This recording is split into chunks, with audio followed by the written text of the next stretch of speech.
Saya mau cerita sekilas dari awal dulu masalah pendidikan ini. Dulu zaman saya kuliah di ITB, Ya, Pak. saya masuk elektro ITB tahun 82. Oh. Sebelum itu 79, 76 itu banyak mahasiswa dari luar yang kuliah di ITB saat Ya, itu. ya. Malaysia, Singapura, Thailand, bahkan dari Turki, dari mana-mana banyak di ITB saat itu. Yang paling banyak itu mahasiswa luar itu Malaysia. Malaysia. Bahkan kita kalau waktu itu ya, kalau kita ke Malaysia itu di universitas terbaik di Malaysia itu kalau kita masuk ada tulisannya itu alumni ITB, UI dan lain sebagainya. Ya. Itu dosen-dosennya rata-rata dari situ. Ya. Nah, situasi itu menjadi terbalik setelah tahun 2000-an lah. Oke. Justru terbalik. Ya, ya. Jadi mereka lebih dari sisi pendidikan lebih bagus lah. Lebih unggul. Malaysia lebih unggul. Ya. Singapura dan lain sebagainya. Ya. Ya, ya. Kalau dulu Ya. itu di Singapura, Malaysia alumni ITB, alumni UI, UGM itu top. Banggaan ya. Ada 5 universitas yang top saat Ya, itu ya, ya, UNAIR, ITS, ITB, UGM, UI Ya. dan lain sebagainya. Ya. Itu ada kebanggaan orang luar, Ya. bukan orang kita. Ya.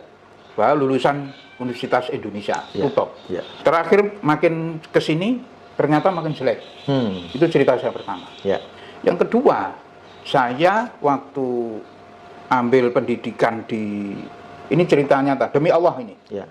Waktu ngambil pendidikan di New York, di Schenectady, Ya. ngambil pembangkit di situ. Ya. Saya S1 saya elektro ITB, S2 saya juga elektro ITB. Ya. Saya ngambil pembangkit di Schenectady, di New York, Ya. kota kecil di New York.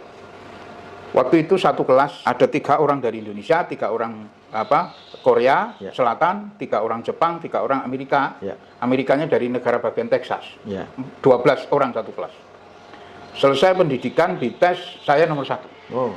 Bahkan waktu itu sempat zaman Soeharto ya, saya itu ya, zaman Orde Baru itu buat surat resmi ke Presiden bahwa orang kita Indonesia, Haidar Alwi memenuhi kualifikasi terbaik, nomor 1 lah dari sisi pendidikan itu, pembangkit itu.